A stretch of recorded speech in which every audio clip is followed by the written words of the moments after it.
Alhamdulillahi Rabbil Alamin. Wabihi nasta'in ala umuri dunya wad din. Wassalatu wassalamu ala asyrafil anbiya'i wal mursalin Sayyidina wa maulana Muhammadin wa ala alihi wa sahbihi ajma'in.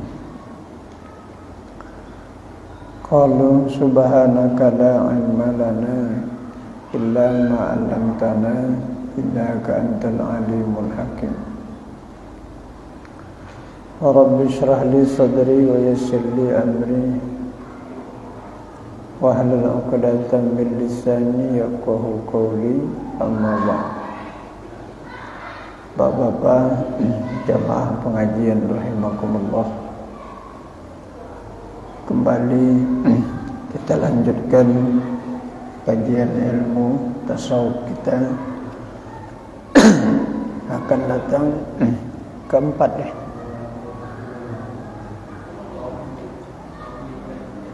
Ketahui olehmu.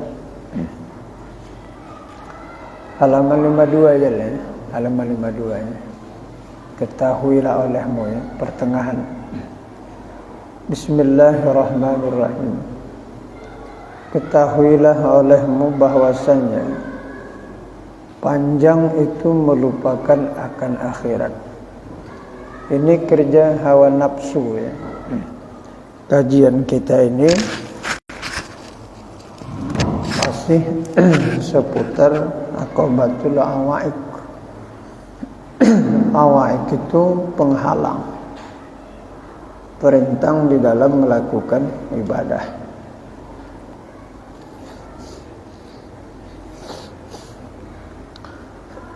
Sekian banyak perintah ibadah seperti dunia, syaitan, kemudian manusia ya. Maka tak kalah pentingnya penghalang ibadah itu adalah hawa nafsu diri kita ini sendiri.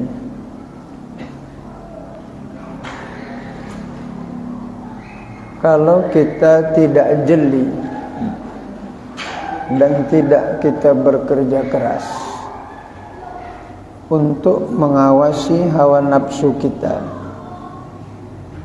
maka hidup ini senantiasa dikendalikan oleh hawa nafsu.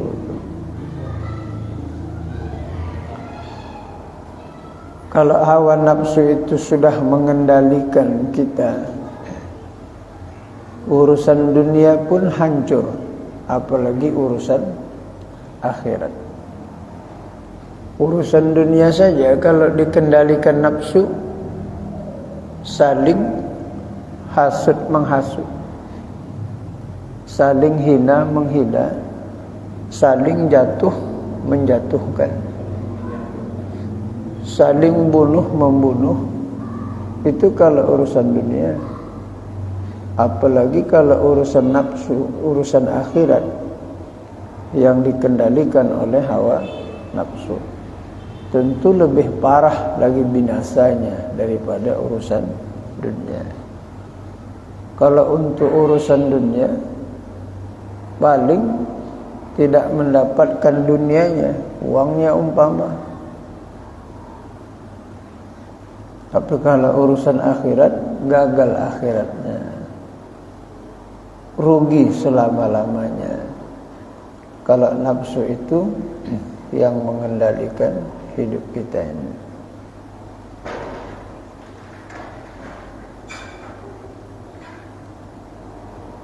Maka ketahuilah olehmu bahwasanya panjang itu melupakan akan akhirat. Panjang angan-angan dapat melupakan akhirat kita. Dan mengikut bagi hawa nafsu yang menegahkan dikau daripada haqqullah, hak Allah. Lari daripada ketentuan, lari daripada tujuan seorang hamba dihidupkan di permukaan dunia ini. Jadi kalau sudah memperturutkan hawa nafsu, kita lupa memenuhi hak Allah Subhanahu wa ta'ala.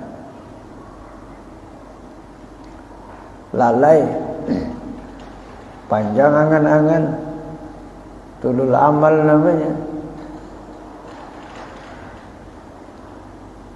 An-nasu niyamun fa'iza mata intabahu.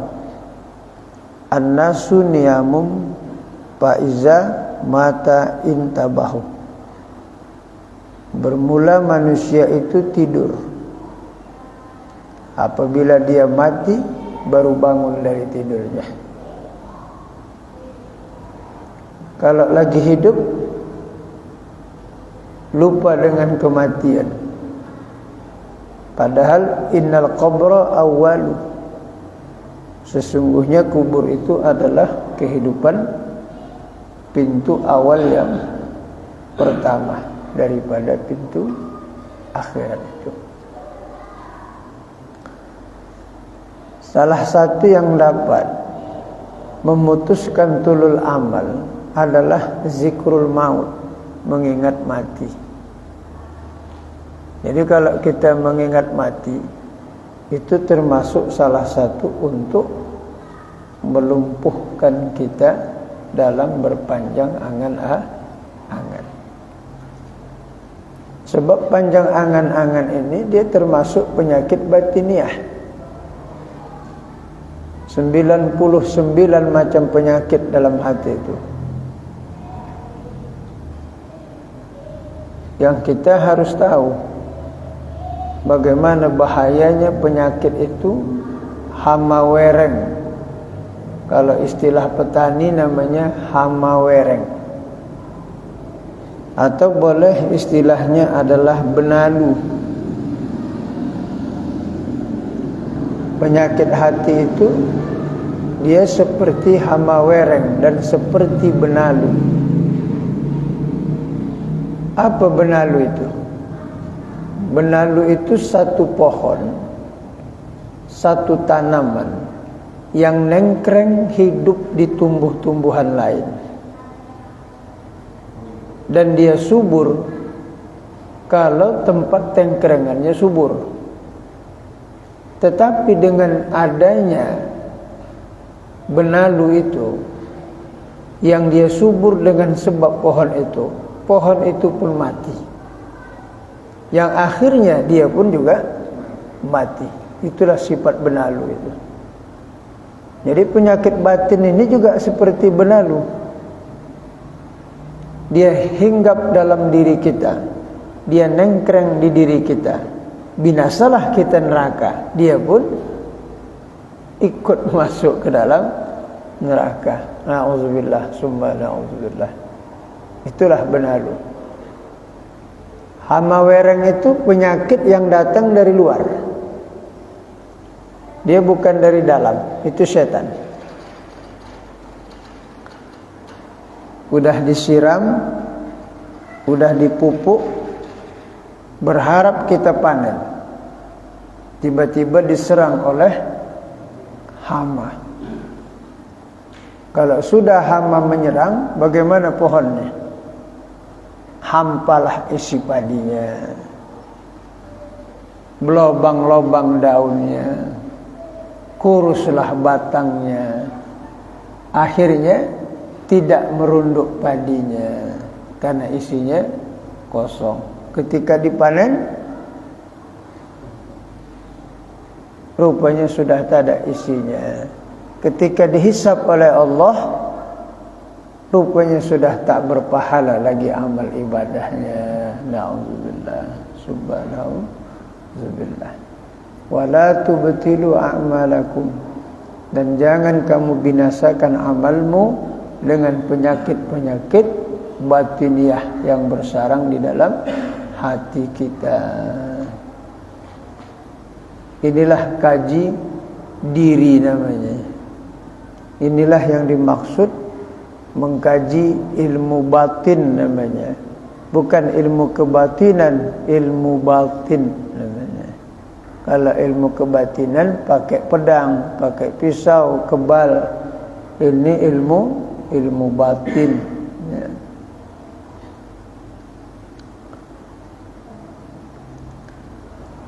Tujuan hidup kita adalah menghambakan diri, mengabdikan diri kepada Allah. Maka panjang angan-angan itu mengikuti sepak terjang hawa nafsu itu, maka dapat menegahkan kita untuk menegakkan hakullah subhanahu wa ta'ala. Tiba-tiba jadilah memalingkan dikau dan kebanyakan hati engkau di dalam pencerahan, di dalam hati engkau pembicaraannya. Jadi hati kita itu kalau sudah banyak mengikuti hawa nafsu, banyak pembicaraannya, pening, bingung, hati itu keluh kesah. Ibaratnya dia seperti rekaman, semuanya masuk ke dalamnya. Yang ini begini, yang ini begini, ini begini. Sibuk hati kita. Kalau sudah hati kita sibuk dengan dunia, maka lamban dia melakukan ibadah urusan akhirat. Lamban. Terlalu banyak kita memikirkan dunia. Makanya Bapak tengoklah sembahyang di masjid ni. Cara mengusirnya, jangan mengikuti hawa nafsu. Kalau sudah bertentangan dengan syariat, jangan dituruti dia. Kemudian banyak mengingat kematian. Jadi orang kalau sudah banyak mengingat kematian, tentu angan-angannya kecil sedikit. Karena mungkin dia sudah mendekati ajalnya. Makanya sibuk saja kadang. Coba kita perhatikan di masjid ni.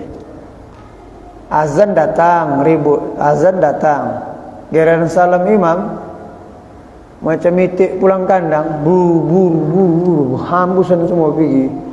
Hampir tiap hari, bukan sekali-sekali, hampir tiap waktu. Asalkan habis salam imam tu berdepak pintu tu, kerepak, keluar semua. Itulah jahatnya hawa nafsu. Tidak mau dia duduk situ membaca zikir, membaca tasbih, berdoa bersama imam. Enggak mau dia, liar hatinya, lasak. Hah? Iya, mungkin dari segi tuntutan makan minuman ada. Mungkin banyak yang dimakan halal, yang haram-haram. Mungkin pandangannya banyak yang haram. Jadi benak hati itu.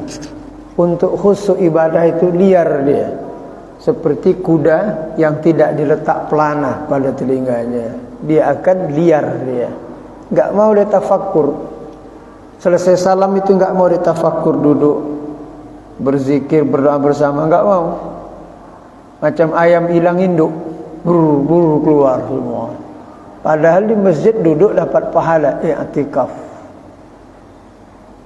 Paham ya? Hati-hati kita, jahatnya hawa nafsu itu ya. Na'udzubillah, berlindung ke Allah. Bukan seperti kita Pak, yang binasa dihantam nafsu ini. Orang-orang alim pun dihantam nafsu juga, binasa dia. Kalau kita sudahlah, kita ini kelas apa namanya nih? Kalau di kapal kelas kambing namanya, ABK, anak buah kapal. Kaptennya pun hantamnya, apalagi ABK-nya ya. Cuman enggak sadar.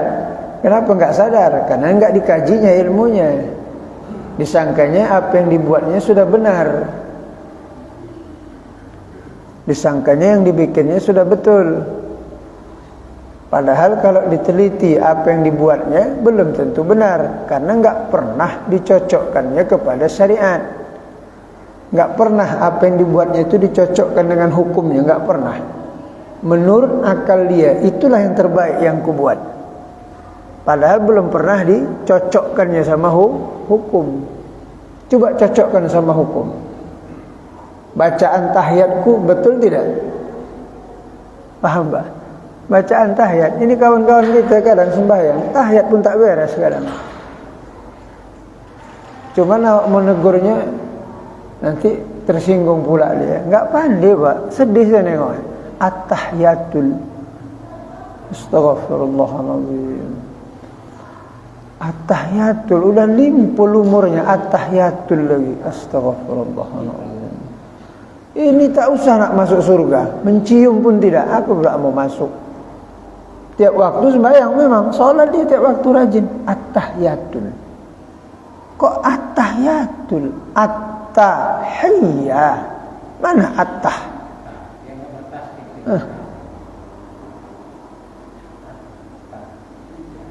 Sembahyang kadang-kadang masuk suara entah kemana. Umur dah 60. Enggak ngerti dia mana rukun qauliyah, mana fi'liyah. Astaghfirullahaladzim. Na'udzubillah.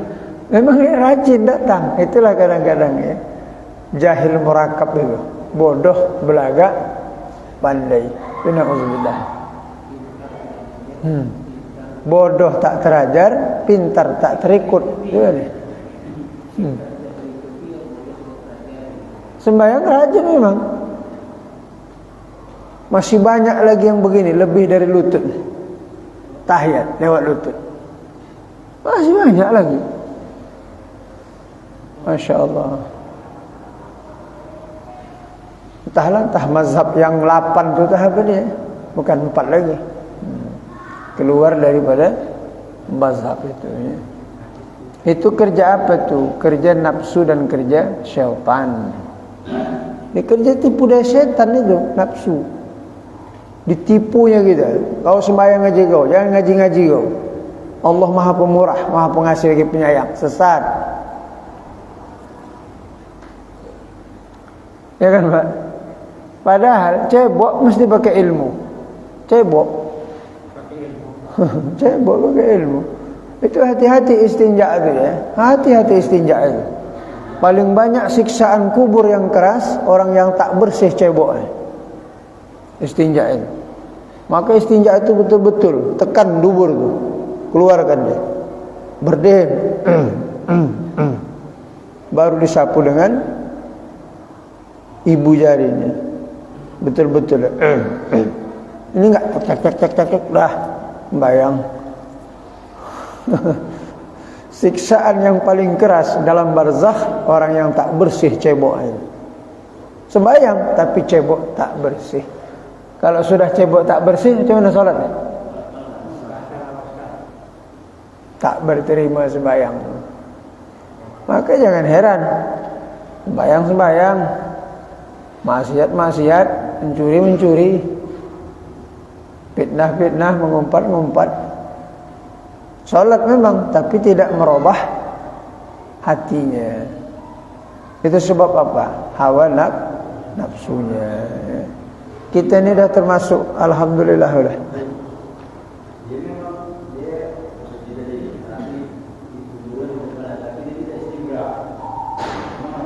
Tak sah lah. Istibrak itu artinya bersungguh-sungguh menguatkan dia. Istibrak itu maknanya. Kalau memang tidak mesti gitu, ya bisa lepas, nggak masalah. Tapi kalau mesti berdehem, mestilah dia mendehemkannya, karena ketika itu menahan napas dia terbuka dubur itu. Paham ya? Ini kok ditanya satu-satu, apa syarat istinja? Tak pandai dia jawab, tak tahu ni. Penting cebok aja dah. Masya Allah. Macam mana SD lah sembahyang. Itu Pak tahunya kapan nanti tu? Pas mati. Pas meninggal tu nanti Bilal tahu lah tu. Kuning tu dubur itu. Karena cebok tak bersih. Kok Bilal mandi tu geleng kepala dia tu. Di situ ketahuan ni. Kuning ni. Pegang tu kuning ni. Tanda istinja ya. Tak bersih. Na'udzubillah kita kotor. Belum kencing lagi tak pandai cebok. Sisa kencing ada, bersetubuh dia sama istri. Orang kencingnya tidak diurut-urutnya, batangnya itu tidak diurutnya, digenjur-genjurnya aja. Tahu genjur? Goyang-goyang, goyang. Enggak begini. Tidak. Habis itu bersetubuh dia, masuk air kencing ke dalam rahim kan. Maka anak tekak kali suruh sembahyang tak mau. Orang ayah kencingnya pun tak beres. Bandel, na'udzubillah. Paham nih? Ini masalah toharoh keras itu. Makanya ayat kedua setelah Iqra, ya ayyuhal muddatsir, qum fa'anzir wa rabbuka fakabbir wa siyabaka fattahhir. Bersihkan baju dan pakaianmu. Itulah ayat taharah itu. Wa siyabaka fattahhir. Nah, kita syukur alhamdulillah ya. Dikasih Allah kita, hati kita menuntut ilmu ya. Bersyukur kita Pak ya. Kalau tak mengaji Bapak, habislah. Diri pun binasa, anak istri pun binasa semua. Apa yang mau diajarkan, awak sendiri pun tak tahu. Betul Pak kan? Apa yang mau diajarkan? Kita sendiri pun tak ngerti ya dengan agama. Apa yang mau disampaikan sama dia? Kasih makan aja lah tiap hari. Cepet awak kasih makan. Bagus melihara haitik. 3 bulan jualkan dia. Hati-hati ya. Tugas kita lah tu ya. Dah mengaji begini, sampaikanlah kepada istri dan anak-anak kita. Kewajiban kita itu ya. Maka melupakan hak Allah Subhanahu wa taala. Makanya perbedaan abid dengan arifi billah. Kalau arifin, orang yang mengenal Allah Subhanahu wa taala itu adalah matlubu arifina minallahi taala. Matlubu arifina minallahi ta'ala. Tuntut orang ma'rifah kepada Allah, tuntutan orang yang mengenal Allah Subhanahu wa ta'ala kepada Allah itu adalah menuntut agar mereka supaya lezat dalam ibadah kepada Allah. Itu tuntutannya. Paham nih? Orang-orang yang mengenal Allah itu, dia hanya menuntut kepada Allah supaya ibadahnya itu lezat dengan kepada Allah. Bukan menuntutnya gajinya berapa besok, hartanya berapa, anaknya sarjana. Tidak. Yang dituntutnya bagaimana supaya ibadah itu lezat terhadap Allah. Itu yang dituntut orang arif. Para arifi billah, orang-orang yang mengenal Allah itu, yang dituntut adalah bagaimana supaya lezat ibadah. Bukan pikirkan berapa dunianya lagi, berapa rumah sewanya. Paham? Kita macam mana? Sebelum kita tua ni harus ada persiapan. Berapa biji rumah sewa supaya enak? 7 ya kan? Anaknya harus doktor, 2 polisi, 3 doktor supaya nanti tuanya enak. Keluar daripada arifina, orang-orang yang mengenal Tuhannya. Karena yang tadi itu urusan Tuhan, bukan urusan kita. Kita mah kesibuk, maka ribet. Yang bukan urusan kita urus. Urusan rezeki anak awak, cucu awak yang ngurus, bukan Tuhan. Hebat enggak tuh Pak? Itu maka suntuk sembahyang mau cepat macam Sa'labah aja. Mikirkan apa? Cari ekonomi. Berzikir kan suah. Bukan subhanallah, suah. Coba pelan-pelan. Subhanallah. Suah. Mau kemana kau? Hidup di dunia ini bukan untuk mengikuti hawa nafsu.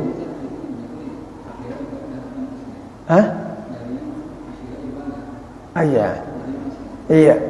Kata guru kita dulu almarhum disangka takarrub, disangka dekat, rupanya itu ba'id. Disangkanya dia dekat sama Allah dengan seperti itu, rupanya sudah ba'id, rupanya jauh dia dari Tuhannya. Nauzubillah juga ya, berlindung kita ke Allah Subhanahu wa taala. Keras sikit kaji ini Ustaz, iya, karena kitab Minhajul Abidin inilah aslinya. Minhaj ini memang agak ketat sikit dia. Untuk kita dah wajar nih ya, dah tua-tua nih, kan sikit lagi nih kan. Pak Bendi, Masya Allah. Kalau umur Nabi berapa? Berapa lagi kira-kira tuh? 5 ya. Periode lagi ya. Sempatlah milih tuh ya.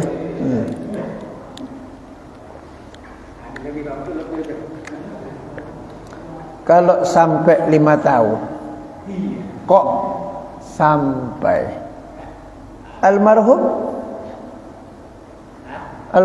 Bapak Pondok sehat, pugar, hanya sebab saja itu. Hanya sebab saja itu. Itu itibarnya kita ya.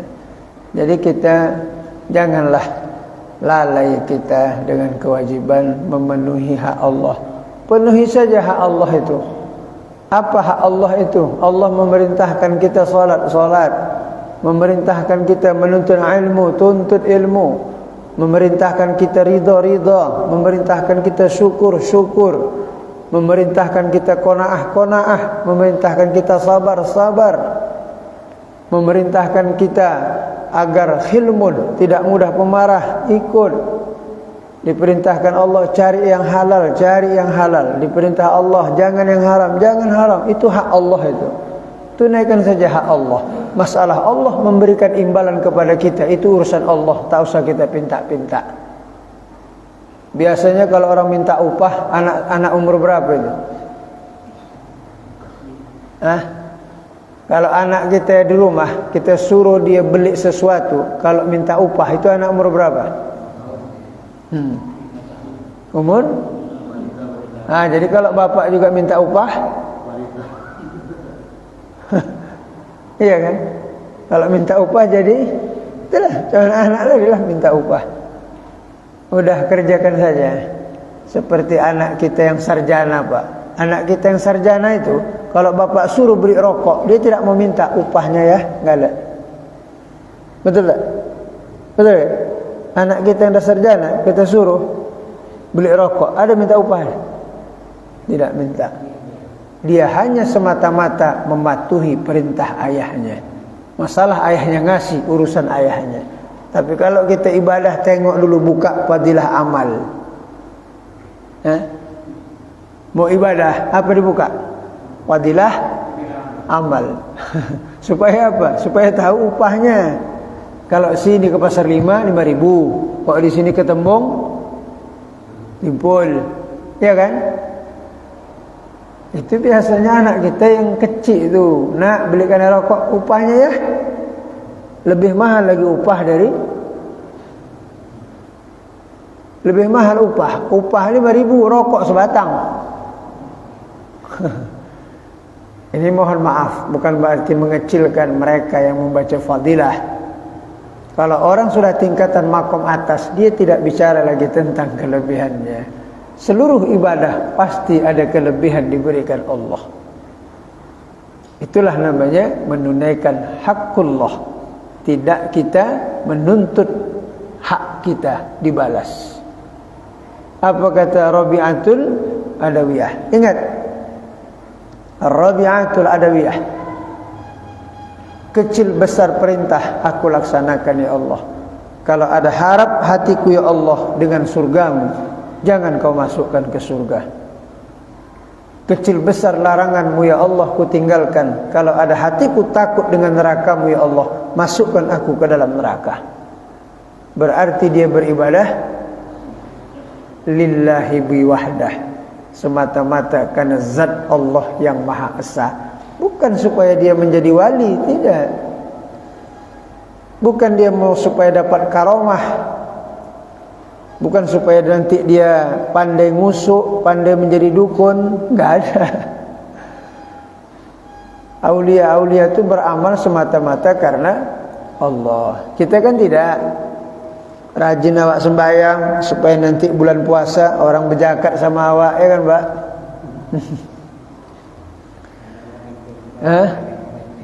Rajin awak ke masjid, rajin awak ibadah lantaran Bilal mayat. Kalau enggak ke masjid.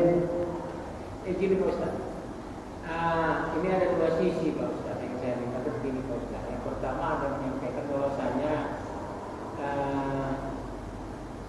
kalau kita mau ibadah itu mengajak orang ibadah, kalau nggak Allah membuka hidayah kepadanya, itu tidak akan terjadi. Gitu. Sisi yang kedua, kita itu ada yang bilang kita mewajibkan mengajak Allah ya, mengajak tetangga kita kalau kita mau ibadah.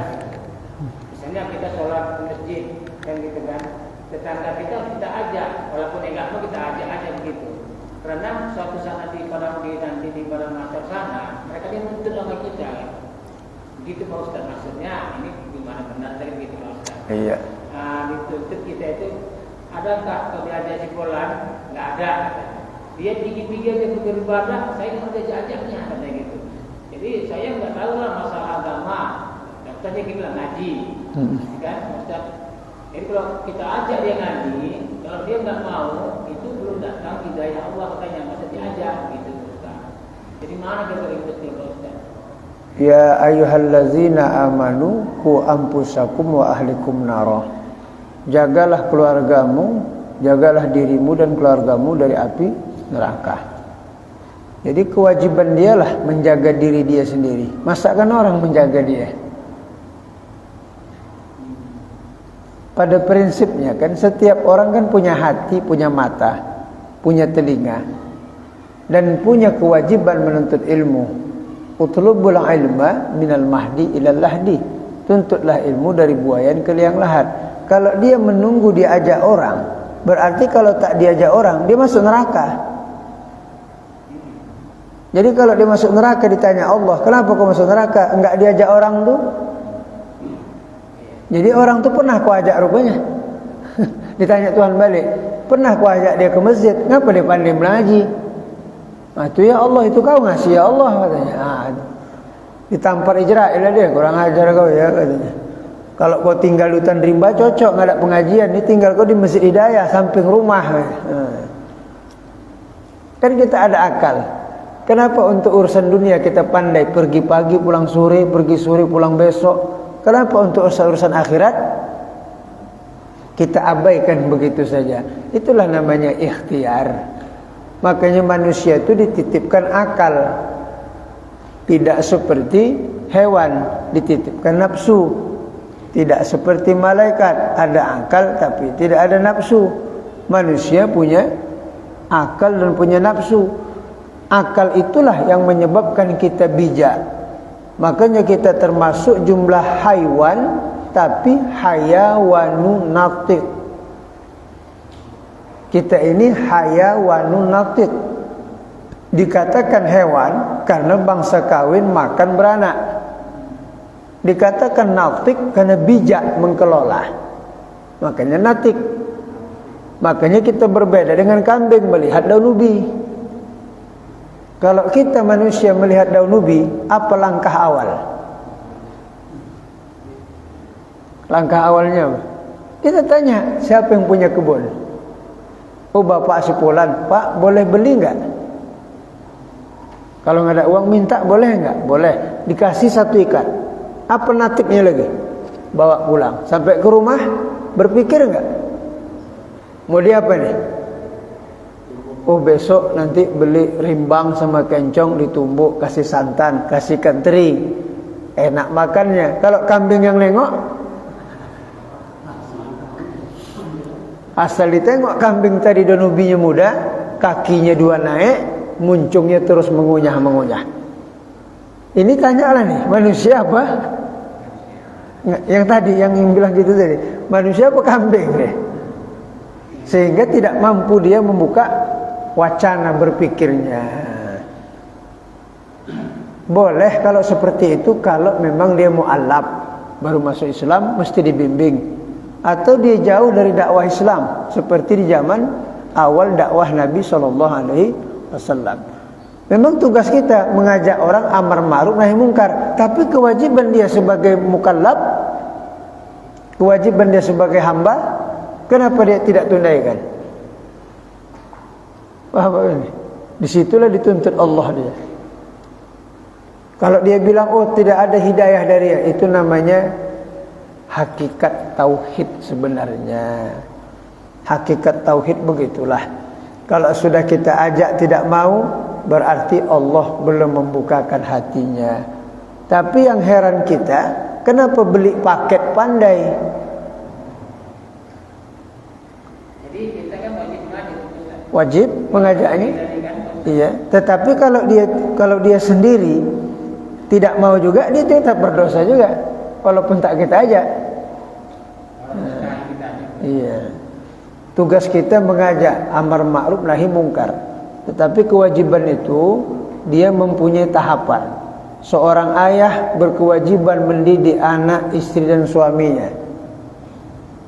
Jangan terbalik, orang lain diajak, istri buka kap. Paham Pak? Kita ini ganjil kan? Awak ibadah, istri tak buka, istri tak tutup kepalanya, aurat.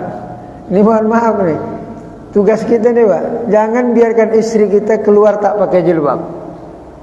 Setiap gerbang selai rambutnya dosa bagi suaminya. Hati-hati kita. Jangan biarkan istri kita keluar dari rumah jemur ampayan tak pakai jilbab, setiap helai rambutnya dosa bagi suaminya, walaupun suaminya haji dan umrah di Mekah sana. Nah, maka pikir-pikirlah mau kawin. Cari betul-betul dia paham agama. Kalau cari dari lembah coklat jangan, hancur kita. Capek ngajarinya. Awak aja pun letih belajar, apalagi ngajari dia. Paham? Ini banyak nih kadang. Ustaz pun banyak istrinya tak pakai jilbab. Dia pakai sorban, pakai jubah, yang dibonceng istrinya pakai ponggol. Iya. Turun kan di simpang tuh dia. Turun ke situ. Paham nih? Hati-hati gitu ya. Ini dah ngaji-ngaji ini kasih tahu istri kita. Jangan keluar tidak pakai jilbab dia. Keluar dari rumah jemur kain, pakai kerudung. Jangan tak pakai kerudung. Ini kadang-kadang pakai baju pendek, pakai ponggol jemur kain. Tetangga kiri kanan melotot terus. Mak cantik rupanya. Tak sangka lah. Ya ini bisa. Yang macam-macam kau bang, kau tumbuk pula kau ni. Nah itulah suaminya kebapaan tu istrinya tu. Istri cari yang keibuan, jangan cari yang kebapaan. Kalau cari yang kebapaan, hancur lebur gitu. Tahu kebapaan? Garang. Cari yang keibuan, Pak. Maka menikah istri itu kata Rasul sunnah mencari yang walud. Walud yang bangsa keturunan banyak. Yang kedua wadud, wadda, artinya mempunyai sifat rahmah, kasih dan sayang. Kalau dicari yang preman Pak Pendi, hancur lebur. Pakai jilbab, oh dia mau bang, campaan pula kalau rumah ni gitu. Paham kan? Ini kan ngaji kemarin Pak Ustaz. Nanti di beberapa sana, ini ngaji kan belanja aja, ngaji sendiri. Itu, maka saya bilang tadi, dia tinggalnya di mana?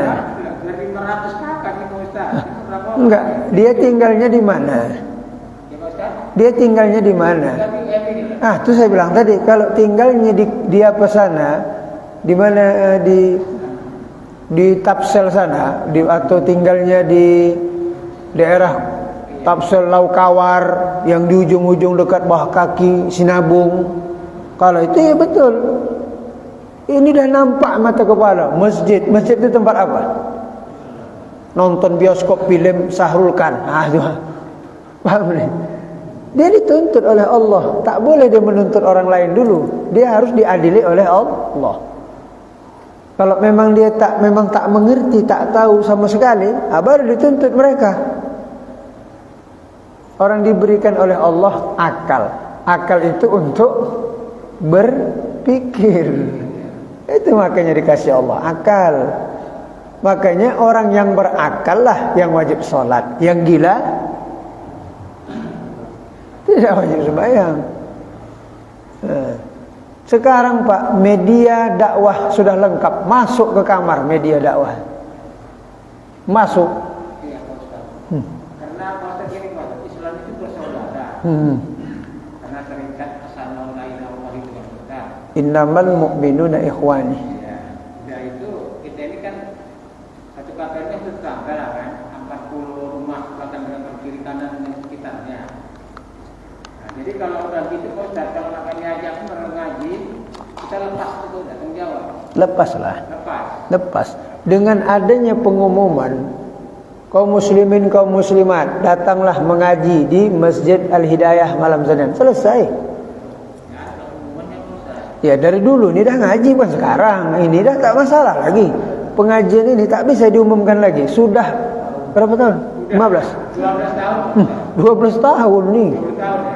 Masya Allah. Dari muda saya lagi sampai tua begini dah. 40. Sama dengan Jumat Pak Ustaz. Sama Jumat. Udah 12 tahun ya Pak. Dari kecil lagi masjid nih. Ya Pak Erben ya. Ini orang lama nih Pak Malu ini masih orang lama lagi. Orang lama. Saya pun masih gagah dulu kan. Sampai hancur sekarang dah. Tengok tu saya bilang. 12 tahun. Hah? Iya. Seharusnya kata Rasul, la yambaghi lil jahil ayaskuta ala jahli. Tidak pantas orang yang bodoh diam terhadap bodohnya. Itu hadis Nabi. Sedangkan utlubul ilma walau bisin, tuntutlah ilmu walaupun ke negeri Cina. Tengok. Tuntutlah ilmu ke negeri Cina. Saudara-saudara kita menuntut ilmu ke Yaman. Belajar mereka ke Mesir, belajar mereka ke Libya, meninggalkan keluarganya demi menuntut ilmu. Ini ke Al-Hidayah malam Senin. Habis maghrib sampai Isya. Toh enggak iso hadir. Enggak teko-teko. Apa? Enggak nampak. Ditanya, wis kemana? Karepmu lah. Karepku. Apa itu? Lo, gua. Itu bahasa wong Jawa. Itu. Makanya kita hati-hati menghadapi makhluk Allah seperti itu. Jangan kita terbawa dengan dia. Nah, itu namanya kalau dalam bahasa Minang, panik di awak, sanang di urang. Ya kan? Panik di awak, sanang di urang. Bila masuk kita kesenang. Bila masuk kita kesenang. Kalau kita selalu dibebani sama orang, ya kan, paham nih? Kalau orang menuduh kita, uak tu tak mau ngajak aku sembahyang. Uak tu kalau pakai peci, pakai sorban, tak mungkin uak tu ke bioskop. Apa kata ilmu Rocky Groom? Logic. Rocky Groom. Dia betul. ELC. Liar Club. Logic mind, berpikir. Makanya manusia itu punya logic, punya logika. Ini tak ada logic, berarti hayawan, tidak pakai natik. Kenapa dia mencipta anak pandai, sengaja tak pandai? Ya kan begini, bikin anak sampai 9. Berbaris anak tadi. Sampai tak tahu dia lagi absensi. Ini nomor berapa ya? Nomor berapa ya kata suami, lupa dia. Dek, nomor berapa anak kita ni, Dek? Urusan nafsu dia bisa, urusan akhirat enggak bisa. Itu makanya tugas kita mengajak kepada orang berbuat baik, mencegah kemungkaran. Sepanjang ketika kita mengajak tidak menimbulkan risiko yang besar. Kadang-kadang hati juga kita mengajak orang lagi minum kamput. Sembahyang. Kalau minum aja pula sembahyang. Udah letuk pakai botol. Wah, kadang-kadang yang mengajak tidak ada ilmu. Yuk Pak, yuk sembahyang ke masjid Pak, yuk. Yang masuk tadi kaki kiri duluan. Yang ngajak tadi ke kiri-kiri duluan. Harusnya dia ngajak pun nggak pandai, apalagi yang diajak. Pak, macam mana beruduk? Udah basah-basah aja lah, beruduk. Dia sendiri pun ngajak tak lepas. Makanya ku ampusakum, lepaskan diri dulu, baru melepaskan orang lain. Nah, kalau macam ini ya dah wajib nih, ya, lepaskan diri, lepaskan orang lain, ya. Paham nih? Ya, paham. Silahkan aja, ya. Kok ini tak payah diumumkan untuk malam Senin dari dulu. Cuma lantaran nggak ada sembakonya, kalau ada, ya bikin nanti Pak Madan beras 10 kilo. Ada 15 bungkus Pak Ibnu letakkan situ. Kan, taruhkan situ. Siapa ngaji dapat beras 10 kilo. Ramai lah tu malam Senin depan. Sedangkan orang PKH ramai, batuk-batuk pun datang, demam-demam datang, encok-encok pun tahan dia. Tapi kalau imam panjang sikit, lama kali imam ni, panjang kali surahnya. Tapi kok dana Covid 3 jam ditunggu, tahan lutut ya, tak cabut. Coba tes ya, pagi bikin sarapan lontong Pak Pendi 20 porsi. Ramai dia datang, ada lontong weh, sembahyang lontong, ada lontong. Apa? Ya, di sini enggak ada ya. Salah bikin, susah harus sembahyang. Nasi pisang barangan aja pula. Alhamdulillahirabbil alamin. Wassalatu wassalamu ala asyrafil anbiya'i wal mursalin. Sayyidina wa maulana Muhammadin wa ala alihi wa sahbihi ajma'in. Irhamna ya arhamar rahimin, ya arhamar rahimin, ya arhamar rahimin. Allahumma anzil rahmah wal maghfirah wal ni'mah wal inayah wa taufiq wal hidayah wal istiqamah alaina ala hadhihi al jamaah wa ala al muslimin wal muslimat wal mu'minin wal mu'minat innaka ala kulli syai'in qadir. Rabbana atina fid dunya hasanah wa fil akhirati hasanah wa qina azaban nar. Wa sallallahu ala sayyidina Muhammadin nabiyil ummi wa ala alihi wa sahbihi wa sallam. Subhana rabbika rabbil izzati amma yasifun. Wassalamun alal mursalin walhamdulillahi rabbil alamin. Wabillahi taufiq wal hidayah. Wassalamu alaikum warahmatullahi wabarakatuh.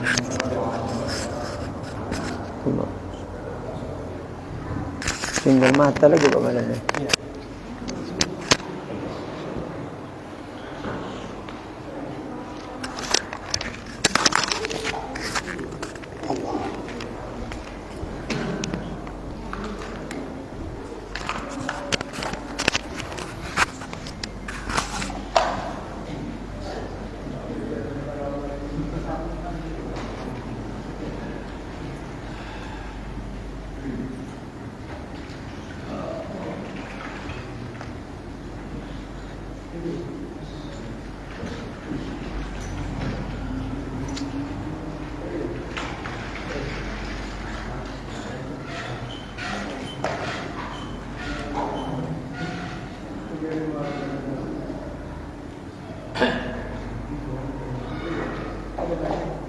Thank you.